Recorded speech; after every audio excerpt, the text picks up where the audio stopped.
Grüß euch, wir haben wieder Winter. Es ist einfach ein Auf und Ab, dass alles aus ist. Von plus 10 Grad sind wir haben jetzt kurz vor Mittag, also 11 Uhr circa mal um. Wir haben minus 14 draußen. Aber das ist gut.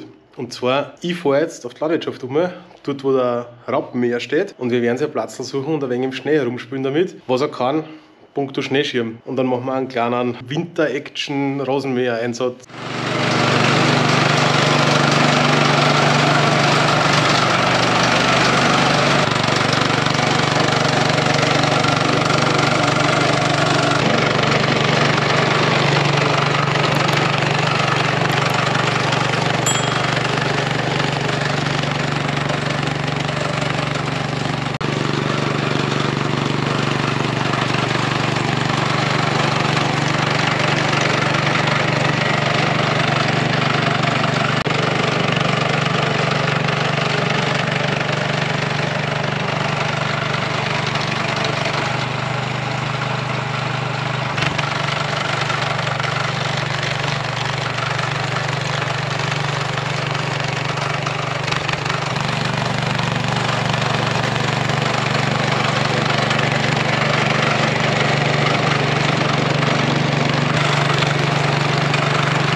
Ich bin einerseits positiv überrascht, wie gut oder schlecht es gegangen ist. Ja. Man muss jetzt ein paar Kleinigkeiten dazu sagen. Er ist limitiert durch die Traktion von den Ketten. Diese Gummiketten haben natürlich verteilendes Gewicht auf eine große Fläche und du hast halt sehr wenig Bodendruck. Das ist natürlich eine Nachteil beim Schneeschirm definitiv. Mein Vater hat aber eine super Idee gehabt, der möchte das ausprobieren, weil der rammt damit aktuell in den Hof ernst damit, ja, weil es ihm einfach auch Spaß macht. Er will so, es gibt so kleine Spikes, zum in Gummi reinschrauben. Da überlegt er gerade, ob er sich ein Sackerl kauft und die reinschraubt in die Ketten.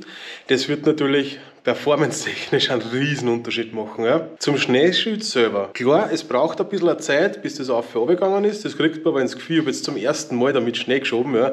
Und auch die Steuerungsbelegung vom Fahren ist anders wie beim E-Car. Also für mich ist es gerade ein bisschen schwierig, das Umdenken die ganze Zeit. Hat funktioniert. Mein Vater hat sich auch versuchsweise selber eine Gummilippen aufgebastelt aus Zeug, was er gehabt hat, weil er gesagt hat, zuerst einmal ausprobieren, ob es überhaupt funktioniert, bevor man das jetzt schön macht und sich drüber einen Kopf macht, wie man es besser machen kann. Also links, rechts so ein kleines Ohrwaschel vielleicht drauf und einen dünneren Gummi unten und das funktioniert. Und dort, wo er hin und wieder hängen geblieben ist, dort war eine eingefrorene Spur vom Hoftrag. Die Gummilippen, was jetzt drauf ist so starr und wir haben, wie gesagt, es waren jetzt nur immer minus 12 Grad beim Schneeschirm, was ihr jetzt gesehen habt. Ja.